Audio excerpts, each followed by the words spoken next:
and the skies. Oh, I'm living that nomad life, city to city, feeling alive. From mountain tops to ocean drives, unchained I thrive, Ready. All right. Well, thank you for joining us here on Nomads 50 Plus. My name is Chris Kalaboukis, and it is my current mission in life to interview 1,000 digital nomads. That's right, folks. 1,000 digital nomads to make it easier for people who aspire to get into the life to get into the life. Mm-hmm. Yes. And I'm Mary Bartnikowski. I've been full-time traveling for 20 years. I can help you craft your itinerary for changing your lifestyle and enjoying your life. If you're age 50 to 100, we need to talk. Nice. And you also are the CEO of Fun.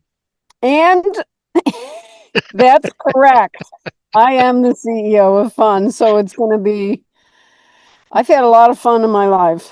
I've had challenges, but you know what? Especially if you're age 50 to 100, what do you want in life? You want to be able to have fun, enjoy your moments, and have more fun than ever before. Why not? Yeah, well, that's like what was said. I think I probably said this in an earlier show, but each and every one of these digital nomads who I speak with, they're so happy. They're like over the moon happy with Yeah. their lives. They're just loving it. They're just loving it. Yeah, and I think more people, if you get over the hump of the fear and just go through it, you could find that out for yourself as well, that you Yeah. could love it. Try something new. Do something that makes you feel awkward. I've never done Tai Chi before, and I just went to a Tai Chi class. Wait a minute. You've never done Tai Chi before in your Never. entire life? My entire life. I've done yoga, I've done swimming, I've done running, walking, other things. I concentrated on yoga for 30 years, but now I'm like, I want to check out some other things. And so I think we get in a rut and then Hmm. you don't try a new thing. And I got to talk to the teacher after. Yeah. We had nice connection. Other people, nice people in the class. I brought my dog. I mean, I really feel different after being in that class. Nice. I Nice. think What it's took that you so first long step. to do it? I Did it think it just was pop into your head or? well, I've been hearing things have been popping up on my in my social media stuff about Tai Chi, because you know how you put in something like, I'm like, oh, I'm kind of interested in Tai Chi, and then a flood of things happen. And then I'm like, you know, an acupuncturist told me this in Thailand when I was concerned about a few health challenges. She was from France and she was living in Thailand like me, and she would come to my house and give me a treatment for like $15. Wow. Puncture, put Amazing. all the needles in, and so she recommended Tai Chi to me, and I never tried it. And I thought, I think it's time now. I think I'm ready. Well, if you got the mobility from yoga, it should be easy to get into Tai Chi, right? Did you find it a challenge or? No, it was more, yeah, I mean, there were things that I could tell. There was some tightness in my body, but I didn't find it was mainly about relaxing. So her approach is more getting the energy into your body and getting it to flow. And that's exactly what I wanted. I needed that this morning without putting it into words. So I, are there different kinds of Tai Chi or is it basically the same practice? well, I found out this morning that it's based in martial arts, which I had no Oh, idea. So there's different forms of that related to martial arts, in that, you can do it for energy, you can do it to beat somebody up. No, I mean, it's not beating somebody up, but she was like showing us moves that, it's like, the if somebody non-beating up part of grabs martial you this arts. way, yeah, it's not a beating up thing, but it's like movements you can make to have people not take advantage of you if they try to get you in these certain ways. I mean, Yeah, I I didn't came really, to it in a weird way. So I'm a big Star Trek fan, right? And okay. Next Generation, Worf had these Klingon moves that he was doing, and I'm like, oh, that looks interesting. And I read up on it. Apparently, they pulled some Tai Chi into I that. see. Yeah.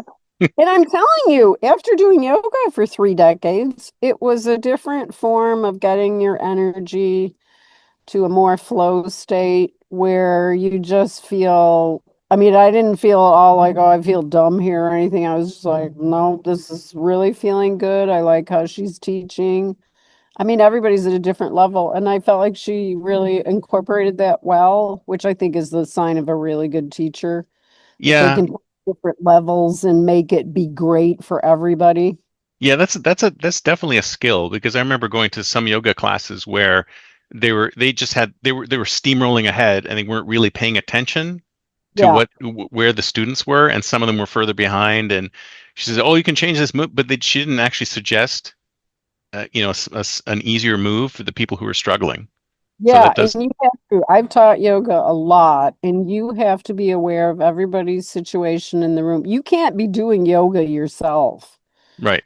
That's, I mean, no, you can't do your own Not if you're practice. teaching it. You've got to. That's what good teachers do, right? They've got to keep an eye on what's going on out there. You gotta notice where people are at and they don't hurt themselves. Like one time I was in a yoga class in India, and this is when I was in it. I was in yoga at that time, and he's telling people to do headstands. I couldn't even do a headstand, and I'd been practicing for a while. It's like those people are gonna get hurt, and he Yeah, wasn't paying attention to their necks and all this stuff. Like headstand is that's yeah. made But that's kind of goes against the whole practice, though, doesn't it? I mean, that you should be keeping an eye on your students and where they're at and do it at their level. well, that's what a good teacher is. You're noticing everybody and not, you're welcoming everybody in there. You're not, you really have to teach it at the level of the lowest person, the most beginner. And Right. then, those people that are ahead, they're far ahead. They know what to do.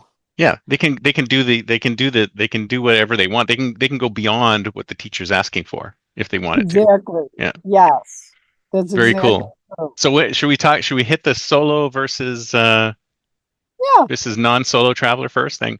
So what have you been experiencing what lately when with the people you're talking with? Well, you know what I'm noticing? I'm noticing this wave of women in particular that really want to travel. Now, the people that I'm personally helping in consultations and in my Substack with my paid subscribers, these are people that they're planning, I'm helping them plan, or they're coming to my retreat. They're doing it. Hmm. They're, they're paying, they're doing it, they're planning, but there's this subset of people that want to do it and are really afraid to be on a flight by themselves or go to a restaurant by themselves. And I'm thinking, you know, if they just would do it even in their own hometown, go to a dinner by themselves, fancy is even better. Do that by themselves and just enjoy themselves doing that. They can eventually get to be a solo traveler and travel all over the world. So the problem is not the travel, it's the just doing something alone sort of thing. Exactly. And Yeah. how do you get somebody out of that? Because that seems like a huge barrier to get out of. Well, Because if you've lived your life in a situation where, and I'm assuming most of these people are introverts and they don't really like hanging out amongst other people and things like that, how do you break yourself out of that whole I solo really, thing? yeah, I think it's culture, the culture, because you're always supposed to be paired up with somebody. You're always supposed. It's sort of like in India, you don't meet solo travelers there. It's probably changing now, but people travel with their entire families on their Right. honeymoon. So like that isn't something It's they two do. I plus. You never yeah, see anybody alone. thought it was so strange to be traveling in India and Nepal by myself. One person actually said, "Don't you have any friends?" Just to my face. What a nice thing to say.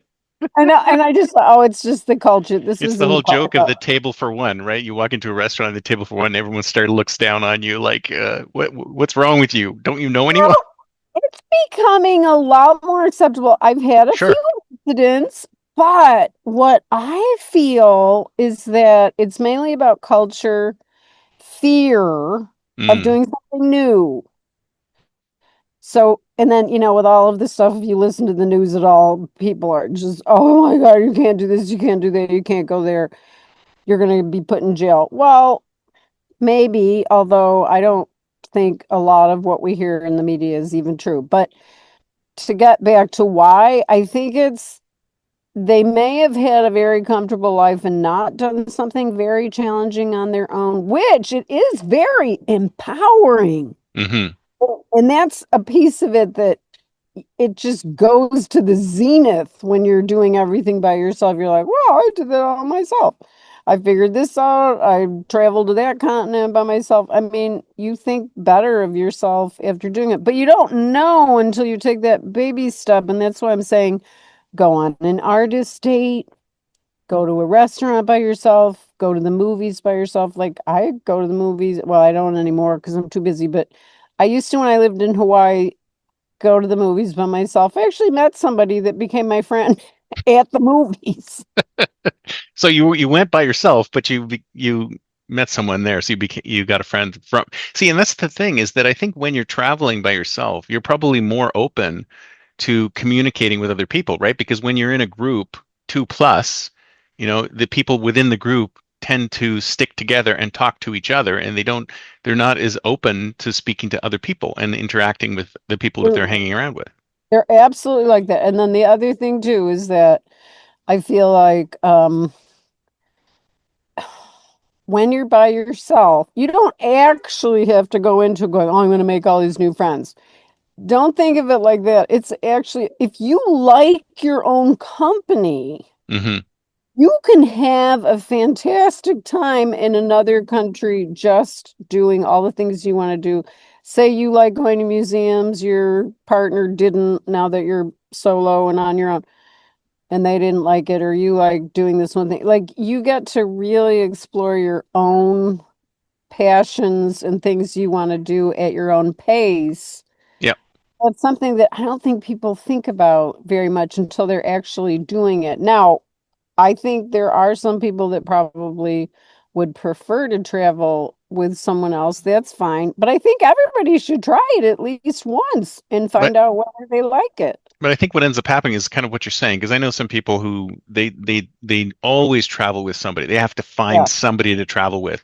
Like there was Yes. friends of my wife who wanted to go to Africa, and what happened was her friend who wanted to travel with her dropped out, and she was basically going to just give up and not go, and she found somebody else to go with her.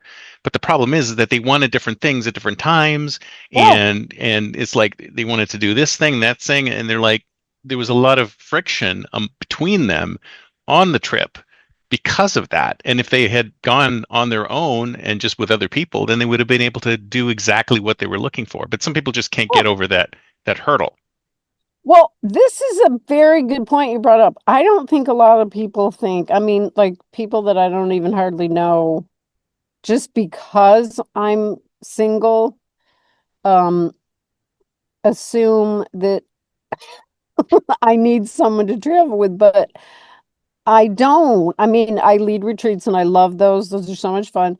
And I travel with my family, my son, sometimes sister. But because they want to travel with someone, they think, and I've been approached by people like this, they think you need someone to travel with. Right, because everybody needs somebody, right? Yeah, they're not thinking at all about what it is you like. So that's where the problem starts because everybody wants to do different things. And there's very few people that have figured this out. I only know two people currently that have figured out a way to travel where they're free the whole day by themselves, but then they meet up with whoever they're traveling with at night for dinner because that's how they like it. That's a great solution, I think. Yeah. But you can't expect somebody else to love everything that you choose to do. That's why solo travel is so great because you get to do everything you want to do. Like when I'm in Paris, I like walking around looking at architecture, taking pictures, and going to bakeries and Yeah. eating croissants Which is and pretty much what I like to do too. champagne. Yeah, isn't it fun? It's like I don't want somebody going, oh, we got to spend the whole day in the Louvre. I love looking at the Louvre outside, but I don't want to be in a crowd of 10,000 people. I just don't. And the Louvre is one of those things you go to once and that's it. You never need to go back again. But there's plenty of Yeah, other museums and things to do in Paris. I mean, there's plenty. lots of stuff to do. Lots of stuff to do. So the thing is, it's so great to explore what you want to do yourself that maybe that feels so big for you and you can't even like fathom that. But I think if you start taking very small baby steps toward that, Like, okay, do an overnight in another city, but actually even smaller than that. Go to a restaurant by yourself. Take the day off and go to like a day trip. Don't even stay overnight. Just take the train if there's a train. Don't even drive. Like, just do something on your own and have a good time. Yeah. Go in nature. You don't have to go to a city. And But then, there's and some if you steps. do go, and if you do go with somebody, then you can organize it differently, like you were saying, right? You can say, you know what, let's have these times when we're on our own, Yeah, right? Let's yeah. maybe we'll have dinner together or we'll go to this place together, but then the rest of the day, it's kind of like you're free. It's like you're on a tour group, right? You're not part of the tour group. It's like, here's your free time, take a bunch of free time and go off and do your own thing. And then maybe start with small things here and there, and then just continue expanding it over time until you get the courage to be able to go do everything on your own. Yeah, and then there's just jumping in at the deep end like I did.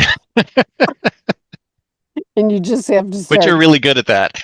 Were Well, you were you worried about that at the beginning? Like when you first did your big trip that we talked about at the very beginning? I mean, were you concerned at all about doing all this on your own? Well, you weren't because your son was there, right? That's where you were going. well, that was the first huge one. I actually did, before I did that, I did go to Europe by myself, all by myself, but I did meet up with him like 2 weeks into the trip Right. and with him and his friend. And so that was cool. But I went all by myself and I went a couple of other places that like Grand Cayman. I went to Mexico by myself. But as a big, big trip, I count going to Asia. It did help a lot that he was already there. So if you can, that might be a way to get you to go somewhere, just to go visit somebody that you've been wanting to visit in Mm, another country. But don't spend the whole time with them, I would say. Because even we didn't, and he's my son. We spent a month traveling around Nepal and India, and then we both split up and did our own traveling. I went to Bali, and he continued to do other stuff in India. So, and went back to Nepal, and then I don't remember when I saw him again, maybe 6 months later, because he was, oh no, wait, he came back because he was did a 9 month trip.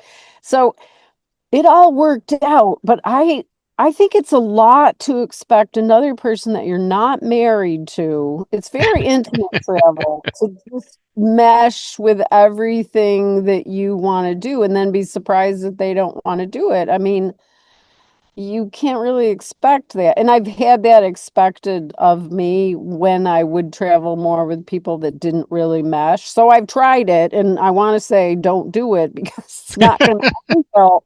Be very careful about yeah. who you're going to travel with. And I say, go by yourself. You're going to enjoy it so much more. You're not going to get in any kind of friction or disagreements because you're doing it on your own. Now, I am seeing people take that first step, but there's a lot of people that, are kind of stuck in that. I can't go on the flight by myself or go to Yeah. the restaurant by myself. Just those small things I think are small, but they're big to other people. Yeah. Exactly right. Exactly right. And the thing is that I think people they can't conceive of doing things on their own, Yeah. right? So they have to sort of drag somebody in because they just feel like they're helpless or there's somebody they can lean on or whatever. Even if they've traveled in a group and they've traveled a lot in a group, they still feel like they need someone to lean on who can help them out. So it's Yeah. hard. It's hard to do that for some people. It's hard to be the person leaned on. Yeah. It's hard. No, it's hard to be the one on your own if you've never been on your own. But is that when you first started doing that? I mean, was there because you were traveling before with people, and then all of a sudden you started traveling on your own? Like, what triggered that for me to get you to Oh, do that? okay. You know what actually really triggered it and I really recommend that, a lot of people that do start traveling just got divorced, Mm, some cataclysmic thing. So the thing that really happened for me was I did do some solo trips to the Maui book conference and I got my first book published that way. So right. you could also do solo travel based on something you want to do for your business. Try that out. And that was fantastic to do that. But the thing that really got me going was when, because I would almost, 99% of the time travel with my partner. And so, we were married for 20 years. So I would do that. So then when we got divorced, it was like, okay, I've always wanted to travel. And I never thought of it like, oh, I have to travel only with him or family. I never thought of travel like that. It just wasn't something that I conceptualized travel about. It was more like, oh, I want to go exploring. I never thought about, oh, it's going to be me and whoever. Yeah. I mean, we had fantastic trips. I mean, these were luxury, beautiful, amazing trips. Others were, we did very adventurous things and it was fun. But I didn't think of it like that's the only way to travel because I felt like there was something beyond that. I didn't know what it was, but it was something I needed to explore. And it felt like I needed to explore it on my own. So then when my son saved up his money and went to Europe by himself on his own dime at age 17 and then Wow. came back to graduate with He his got your travel bug too right away. immediately. He's been to 55 countries. Wow. Yeah. In fact, he'd be good to have on about starting nonprofit work because that could help people to, that's Oh, another yeah. thing. Yeah, he'd be good to talk to about that. Because if you can combine something. So maybe it's not making money for your own business, but it's actually helping people in different countries. He's done that at Yeah. a big scale, and he could help people know how to take that step. And after I talked to you about that, you said, well, how do you start a nonprofit? I do know some stuff about that, but he knows a lot more. Well, we But should bring him on. We should definitely bring him on the show. Maybe we can do the three of us. That'd be cool. that'd be fun. Yeah, let's do it. Fun. Okay. Okay. So it says something triggered to me when you said before, when you were talking about going to Maui for your business. Okay. But that particular thing can be, there can be any excuse for that, right? Let's say you want to go see a band. Let's say your husband's like, Yeah. oh, I'm a huge fan of XYZ, but you're not. So, he can go on his own, or you're a huge fan of, ABC, and you're like, oh, wow, I really want to see these guys. I'm like, well, I don't really want to go. Use that as the trigger to get yourself to go on Exactly. your own, right? So, Exactly. yeah, But I think people are afraid it threatens their marriage or, I know couples that do that. They yeah. do separate trips and they're fine, but it really takes a strong connection because somebody's, might be insecure about you doing that. But I think you can do it that way too, and Yeah. then have your own experience and then come back together again and you've got all of this Well, how new. different is that? How different is that from, like you said, going on a business trip, right? If someone works for company A and they're going on a Yeah, business trip, and your spouse is over here and you're there, I mean, yeah. why not go do something? If you're going to be on your own anyway, leverage that. Well, that conference in Maui would have been totally different if I went with him. Right. Well, we were married at the time. I wouldn't have felt, I met so many cool new people who were also writers, but they had a successful career. All of us had a successful career doing something else besides writing. And those people were very cool. And we had so much fun that, that was in addition to what I learned at the conference. So that wouldn't have happened if I was in a couple. Yeah.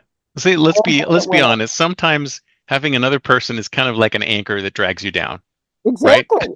Yeah. And so that's why if you're However nice they are, they still drag you down.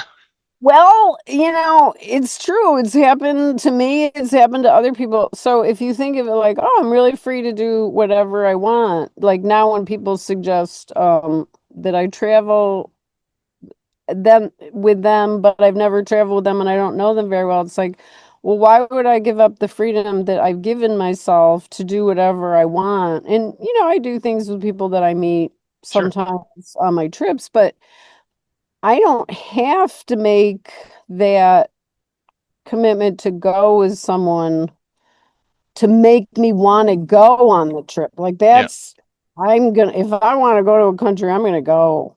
But that really tests a relationship too, right? I mean, if you go with a friend of yours and you've never really traveled anywhere, it's kind of like, you may have a blow up on day one and then you're stuck with them for the rest of the trip. I mean, it's not good. That's realistic. I mean, you hear about people breaking up when they're traveling before they get married all the time. And see, that's the true test.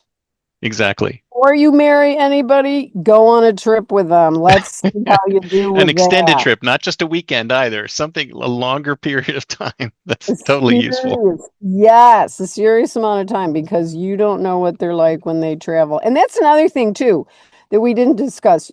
People change when they're traveling. Yes. Stress affects them in different ways. They have expectations. And like I had to learn too. Like when I did that first trip to Nepal, I was being schooled in how to accept things when they go wrong, how to not be upset when you can't get Wi-Fi, how to be okay when I got really sick, how to take a local bus. Like all of this stuff was so new. It did help that my son had been there for a while and could be my leader, showing me how to deal with this stuff. But I didn't get it right away. But then next thing you knew, I was going to Nepal and he wasn't even there. Yeah. But you have to have some a kind of an accepting attitude when you're Or traveling like that, or right? grow one. Yeah. Yeah, because there's some people who are really controlling. It's like this is exactly how things are going to be, and this is exactly how, I'm going to be here at this time, at this time, at this time, at this time, and you can't like that kind of stuff all goes out the window, right? All of As soon it. as you start traveling, because so many things can affect what you're doing, and you just got to roll with it, right? You can't be someone who doesn't roll with it. Well, see, but that's another thing. Us United States people, I don't know about Canada, but I think United States, we're very, oh, we got to have this, we're going to do this, then that, then this. And then, I was helping a person who's coming to my Sicily photography retreat, and we talked about her itinerary after our retreat in Sicily, and she had done it really well. She was like a rest day after this huge traveling day. I don't remember even saying, I might have said that because I think that's really important. I don't remember if I did or not, but I think that's very important to not Absolutely. rush every single day, not take any downtime because you're going to be tired, especially if you're moving around a lot. Oh yeah, I mean, what kind of a vacation is it, or what kind of a life is it if you never rest? You've got to rest. I Rest is think part of it. you know, I have this apartment I love to rent in Sicily, and I was like, oh, should I rent it again this year? And I thought, I love that apartment. It's so restful, and all I gotta do is nothing if I need anything. I don't get that kind of rest here. I mean, No. constantly on the go, no matter what I'm doing. Anyway, and No, so it's I thought, true. But see, it's interesting you should mention that because I think a lot of people don't allow themselves time to rest when they need the rest. Their body's telling them rest, and then they don't. They just keep then like they don't. plowing through it. And And that's what happened to me the other day. It was like I usually get up at 5 a.m. to start work. uh And after this, I had a bit of a procedure, and then I was sort of tired after that. And then the next morning, I just slept until 10 o'clock. I was like, because my good. body needed the rest. And I think a lot of times we don't check in with ourselves and go, you know what? It's okay to take the rest when you need to, especially when you're traveling. I mean, a lot of these things people think I can just get on a 16-hour flight and land in Sydney and I'll just like get up and go. And I'm like, no, you cannot just get No. up and go. Although I can get up and go after an 11-hour flight to Paris, man. I land and Well, I that's don't different. know. Somehow that's different, but I'm just ready to go. I just don't feel that way in any other. I'm Well, can dead you sleep on the plane? Because I can never sleep on a plane. I'm terrible at sleeping on planes. unless I get okay. What's been happening sometimes when I take that direct flight to Paris is that sometimes there's empty seats, but Oh, not all. nice. Yeah. Can't count on it. So that and I didn't sleep at all last time. Not at all. But you see, when you get there, you're so excited to get into it and start doing things. Your adrenaline's just pumping, and then you can be tired later. And see, that's the beauty. I mean, I've been, I think, 7 times to Paris. That's the beauty of going back to a place Yep. because you know how good it is. Yes, And exactly. then this time you're going to do this thing and this other thing. And I mean, I don't even have enough time to do everything I want to do. Yeah. Yeah, exactly. But you still need to work in that rest, though, right? After that adrenaline rush, there's still that rest. Oh yeah. I mean, if you don't, I think, I mean, go, go, go. You gotta have a nap or sleep longer. Last time I got to Rome, I was exhausted and I slept for 10 hours, missed the breakfast. Oh no. And I woke up and I was like, oh my God, I'm waking up in Rome and I feel fabulous. I felt so good. I opened up my curtains and it was this pretty view. I'm like, I'm in Rome. I don't think I moved the whole night. I was so exhausted. I thought, so what? I'll But go you get an see, espresso. It'll be fine. Then I walked exactly. 5 miles to the Vatican. Yeah. Well, you needed it. Your body was telling you needed to rest. So you rested. And that's the thing. You have to give yourself permission to do these things. Because I think a lot of what we're doing here is that we're putting ourselves in these boxes and we have to do this, and this. And then as soon as you start traveling and things become a little more loosey-goosey, then your body says, okay, let's do this thing. It's kind of like, how sometimes you don't know what day it is when you're Yeah. traveling. You're like, Oh, what yeah. day is it? Like Wednesday, Thursday? Those things are meaningless now. Is it morning, noon, night? That's all you know. Yeah. That's right. And I'm not even that good on time sometimes. I'm Well, just we have this obsession with time here, don't we? Right? We're so obsessed with it. in packing everything in. So I don't think as a culture we're able to rest that well. And so, the cool thing about being Italy for me, one of them is that I don't see people rushing madly around in Sicily. I mean, of course, people that are working and they're making money. Like, I mean, the people that I rent the apartment from, they own other properties. Those guys are working a lot. They have a Yeah. son. Um, and they have a big family. And so it's like, wow, these guys are doing a lot, but they have this kind of relaxed attitude. And he's a race car driver and Yeah. he's amazing. And I'm just like, I want to be like these people. They can clean my apartment in like 5 seconds. I mean, they do it themselves. And so, I think we need to learn from other cultures in that regard because we're doing, like, I was just reading something that I wrote right before I came back a couple times ago, and I was like, oh, I'm in culture shock. I don't want to start being fast again. But it's almost impossible to be slow here unless you go to Hawaii or something like that, which is like a completely different culture. It's not even really, it doesn't really feel American. Hawaii does. Yeah, I mean, that's why I did those recent videos about moving to Hawaii because really, if you don't want to live in the US anymore, move to Hawaii. You don't have to do the visa thing if you're a US citizen. Yeah. I think that's an excellent option for people after living there myself for 3 years on 3 different islands. And then you don't have to deal with this, visa stuff. Well, it's a It's, good place to start. Like if you're doing something different, it's a good place yeah, to start because it really is. It feels like a completely different culture, oh, even though it's completely. like American, but it's not American. Isn't the Bahamas like that too? Because I hear that they're also very similar, but it is still, I guess you do require visas and things like that for places Yeah, like I that. haven't been to the Bahamas. I did live in the Caribbean for a while in Belize Hmm. on an island, and that was completely different than Hawaii, and it was also completely different. It felt more, I didn't know this until I lived there, but there's like 400 different heritages. Like there's so many there that I didn't even know. I thought there was, I don't know, three or four. It's not just Cuban, Jamaican.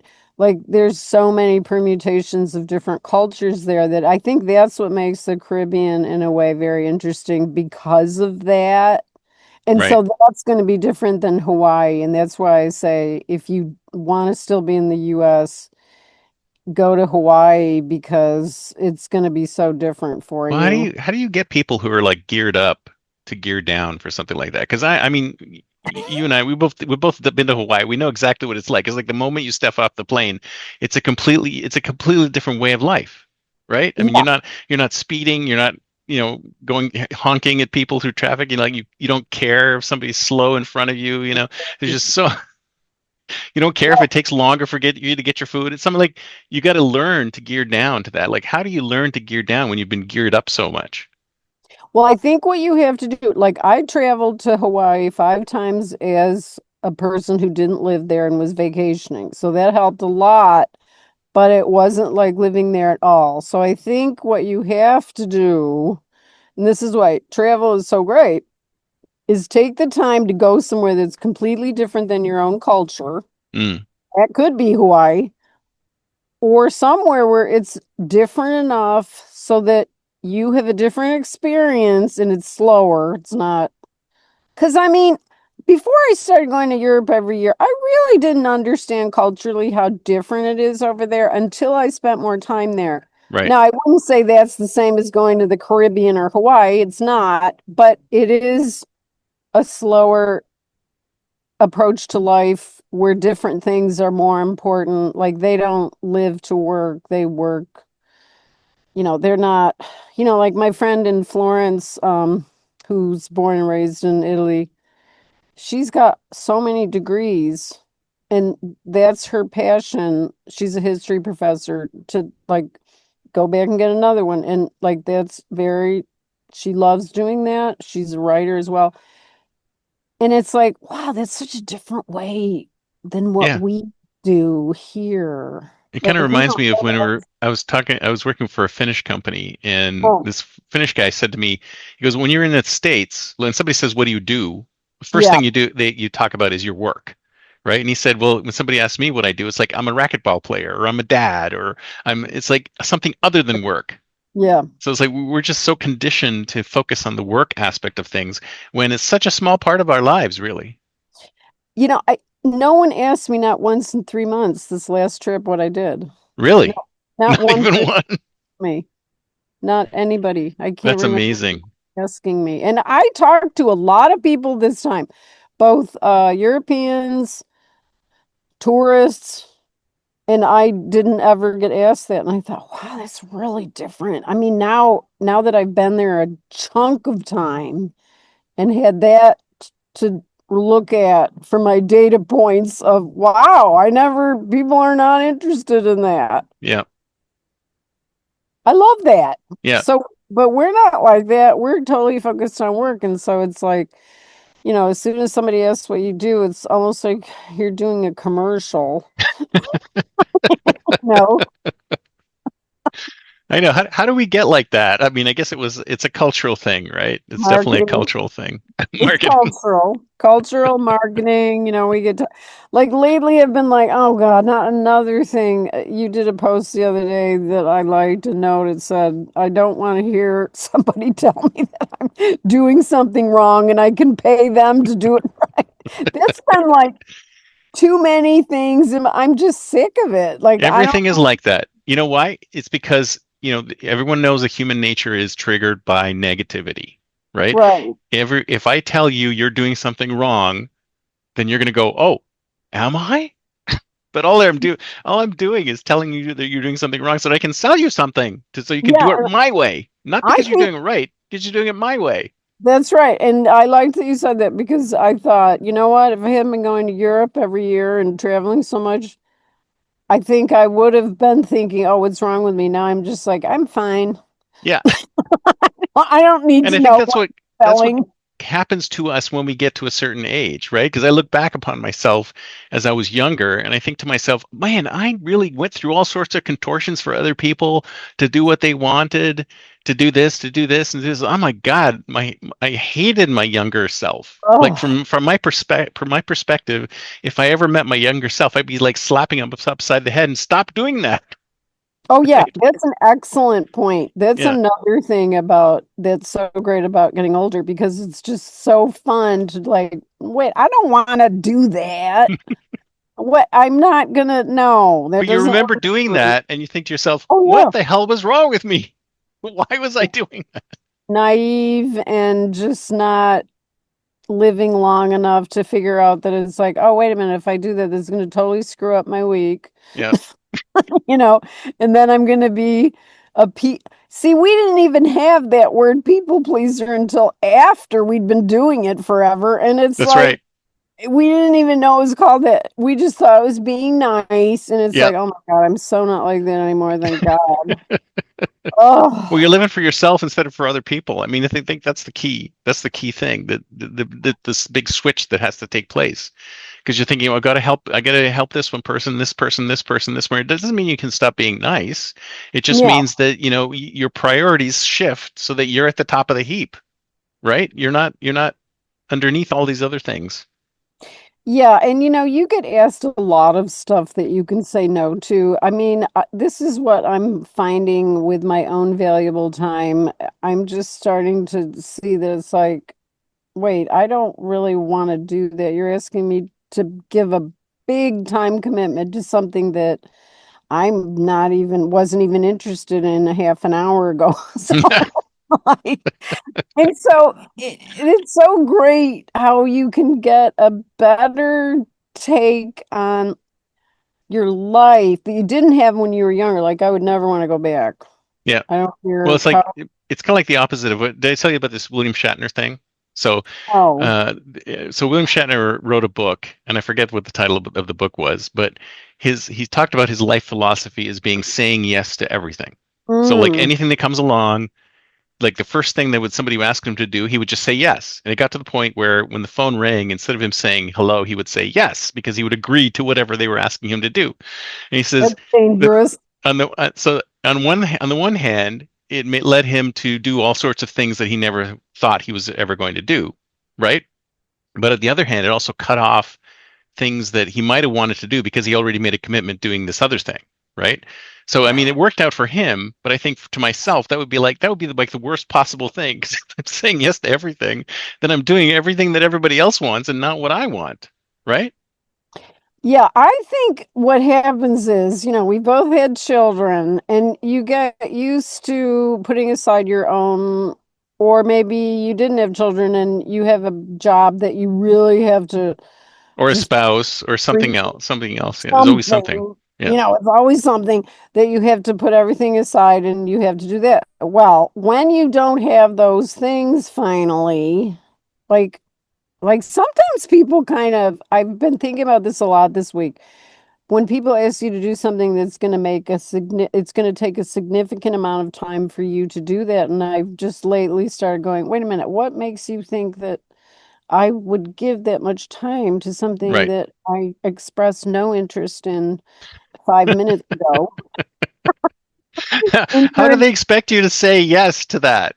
It's unbelievable. And It's so, crazy. the power of saying no isn't as personal as you think it is. It's just people trying to get you to do things quite often that you don't want to do anyway. And for good reason. You Yeah, have things that are going on. You're planning, like I'm planning my 3 months in Europe. It takes time, and I want to do that because I'm excited. yeah. So I don't want to stop doing that to do your thing. Well, when you get to, I think you have to make that decision to put your preferences above other people's, right? And I think you can do that once you get to this point in life because you've got that experience behind you to say, okay, you know what? If I do this, like the world is not going to end. Because when I was younger, I was thinking to myself, "Oh, if I did this, I did this, and so and so Yeah, would be unhappy, or so and so would be unhappy, or right. I might lose my job, or I might lose this, or this might not happen." It's kind of like you don't have to make those excuses anymore. That's a very good point because I really feel like you get too much in your head about what people's reaction could be, and it's not even, they're just on to the next person to try and get them to do something. I mean, not in every case, but I've been thinking about this really this week where there's a lot of expectations in our kind of culture Right. where you do this and you do this and you do 10 more things. It's like I'm not doing that in my life now like I used to. I've chosen to have a simpler life so that I can do maybe one or two things a day, but I don't have to do five or six. Yeah. I And can take really, it if you think slower. about it, we can only do a couple of things a day and feel accomplished. right? Mm-hmm. You have your people with these 20 item to-do lists per day, and you can really only do two anyway. But you're just setting yourself up for failure because you got to move those 18 other things to the next day and the next day and the next day, right? We just have to be more Well, realistic with what we can and cannot do in the time we have.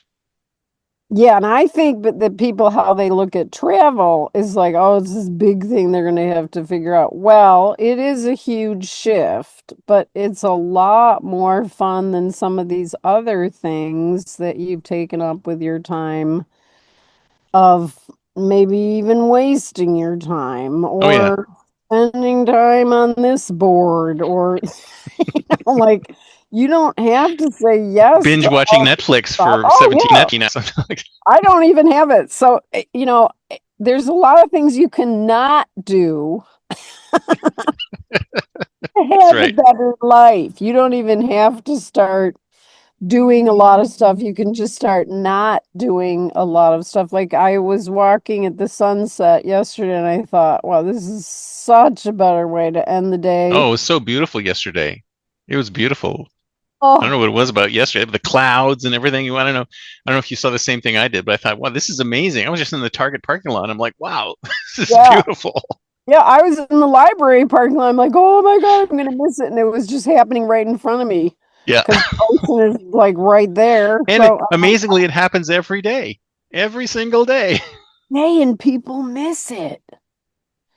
All I miss it too. And then when I make time, like lately I've been, because I'm at the ocean, I've been like, oh, well, I gotta see I've got my certain spots that I have to, I love going to these spots because I can walk the dog, I can watch the sunset, take pictures. And some of them are incredible spots. Hmm. I found one yesterday that had too many people. I'm not going back there again. I'm going back to the ones with not any people. Yeah. See, that's the beautiful thing about it is that you can do what you want. You're not prescribed to do like one day you try something new if that doesn't work out. You do something completely different. It's freedom. It really, literally is freedom. Freedom is so beautiful. Hmm. It's absolutely. I think another thing that I think that happens to people is they've gone without freedom for so long. Like Oh I yeah. can't imagine talking to anybody to see if it was okay for me to take time off. I haven't done that in 40 years. I can't imagine I giving know. anybody that kind of power. I That to know. me is like no. Yeah. It's a hard no. That I'm not going there Yeah. ever again. Yeah. Well, so you did have a corporate job at one point, didn't you? No. No, I've you've never had a corporate job? No, Oh, I'm you're so happy and lucky. proud. Oh, it wasn't luck. It was a choice. I thought about it. I looked at those like, okay, so my clients would come over and they, of course, were all pretty much corporate when my Hmm. photography business was starting to take off. And some of them were like, this was before entrepreneurship was even a word. Right. And people would be like, how can you be just self-employed? It's like, well, what about insurance? Like some of them would say that when we get to be friends. And I'd be like, oh, I can take a vacation whenever I want. I love doing this. I love doing photography. Whatever I have to, this is it. I love this. And then later on, I started to hear that people were, even though they had the medical insurance and all these benefits, they weren't happy. No. And these were No. people with fabulous jobs, Yeah. very high incomes. And so I saw that progression of people being disenchanted because they were doing something that maybe they weren't totally. There were very few people that were like super excited about what they were doing. Oh yeah, that's very rare. It's very Well, rare that you have the amazing job that aligns perfectly with exactly what you want to do. yeah. So those are few and far between people. Yeah. And so when those people that were my clients were, starting to get disenchanted, but they made plenty of money, I thought, oh, that's very interesting because I don't have to deal with the things that they had to deal with. I'm not saying that, they don't have more money. I mean, that's great. But you do give up some things for that corporate A lot job. of things. And I A did lot of see things. that. I did see that. And I know I never had one. Yeah, and you'd never give up the freedom that you have now for something like that. No, That's a lesson right the there. other thing that's so great is that's a lesson is that you get to decide who you want to work with. So that's another thing that is similar to travel. Yeah. If you have your own business and it's doing well, you don't have to work with everyone. And when I got to that point, I was like, oh my God, I still turn people down now. Yeah. Not everybody is suitable for me to work. I can tell now much easier sooner. Yeah. So I And don't the get reality is that every single person does have a skill, a marketable skill that they can build a business on. Really. absolutely. Everyone has something, right? I No think, matter what it is. yeah, I think, but okay, but the thing is, a lot of people do not want to live with the uncertainty, Right. the up and down, and the inconsistency. That like that's all fine with me because it just gives me some freedom to do something else. So Yeah. you have to be the kind of person that's okay with it. But if you like a lot of structure, maybe, maybe travel isn't for you. But I think it's similar to travel because if you solo travel is kind of like having your own business, like you're making all your decisions. There's no one to fall back on at all. You're deciding, and that's really exciting for me. I love it. Yeah. Well, it's the same thing as like we were talking about corporate workers versus entrepreneurs. It's like some people can be entrepreneurs because they really do have to do everything, Yeah. right? And some people don't want to do everything. They just want to do this little narrow thing that Yeah. they're really good at, maybe, and Yeah. maybe get paid really well at, but they want everybody else to do everything else, which is Yeah. fine. And But that's fine. so you really have, but I think that every single person should try it, right? If you're a corporate worker, try a side hustle or be an entrepreneur for something. Like maybe take a passion project and do that as a side hustle, just so you can experience what it's like. Because you might get on the other side and go, "Oh my God, this is amazing! I want to keep doing more of this." But if you've never experienced it, if you've never done it, then it's impossible to realize what it's like on the other side, and vice versa too. I wouldn't say to you to go be a corporate employee, but it's good experience so that maybe you But know what not to do. yeah, after working with corporate, Oh yeah, you got enough experience from just working with people. yeah, so I got that. And then I did this at Intel. I directed a yoga program. So I'd go once a week teach yoga at Intel. And I did that for an entire year. And I got a lot of experience about the whole corporation thing. Like those people in my yoga class, like they really needed to relax and stretch. Like what some of the things they told me that they're going through, I'm like, oh my God. Like I didn't say that, of course, but and then just the whole I remember when I was talking to the initial person that said like it took a year to get a hold of her. Anyway, so we were having our first and only meeting and she's taking me through Intel after getting my badge. And I was talking loud like I always am. And she was shushing me. She's like, there's people working. This is, I think, so funny. And I'm like, where? And I'm looking around and I don't see any. Was it like a cube farm or something? You couldn't see anybody. You couldn't hear anybody. You couldn't see anybody. And we're walking through this vast room and I didn't see anybody. So I was just thinking, well, I could just talk in a normal tone of voice. And she's like, there's people working here. I'm like, where? And all I saw were cubicles and partitions with no people in them. Right.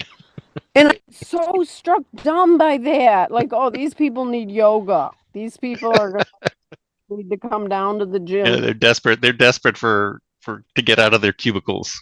Escape the cubicle. Yeah, boy, did they need to. I don't even know how you could work under those conditions. Like Yeah. me, if I have too much noise in my I'd rather be in my van like I am right now Yeah. talking to you because I don't want to deal with these other voices coming in, machines happening. Like I can't work that way. Yeah. But Well, most see, people in these offices, they just put headphones on and they just oh, they do the same thing that you're doing. So it's almost like, why do you even need to be in okay. an office with other people when you rarely interact with them anyway? I mean, Yeah, corporate life has really changed a lot since even then. Because I mean, okay. with remote work and people working from anywhere, it's even rarer that people actually do meet each other in the office and do things like we used to. So even that kind of experience is out the window now. So That's it's true. very different. Very That's different now. true. Yeah, because they were telling me about major layoffs, and this was 20 years ago, because they just didn't need people to be coming in. So that's kind of interesting. But I mean, I think you have to figure out what kind of person you are. Yep. And then it's like you get to know yourself better. Who are you? Get to know yourself in this way that you didn't know. And certainly travel gives you that opportunity, whether you're with somebody or not. It's just the best education you can possibly have. Absolutely. And as long as you can get those barriers out of the way, and like you said, like do small things here and there, just to slowly get yourself out the window, out the door. And then once you do that, then go to Hawaii, because Hawaii is a great place to start. Yeah. Yeah. The Hawaii, Caribbean, Canada. Well, Canada is a little Mexico. too similar. Yeah, Canada's pretty similar. You're right. Yeah, I think the Hawaii and the Caribbean are the good places to go Yeah, for. exactly. Well, yeah, we're running out of time, so this has been really well, like we always do. We weave everything in. We have fun, and we want everyone else to have fun too. Absolutely, absolutely.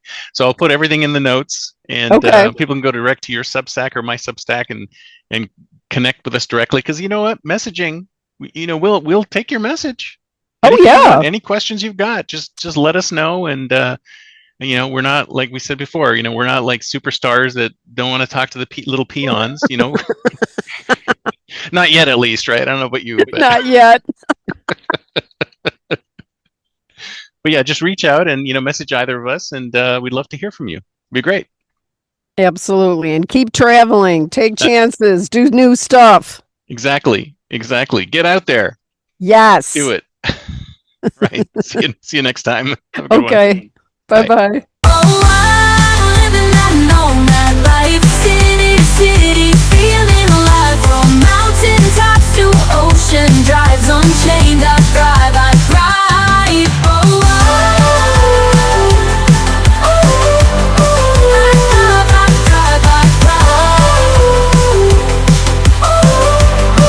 Oh, I thrive, I thrive.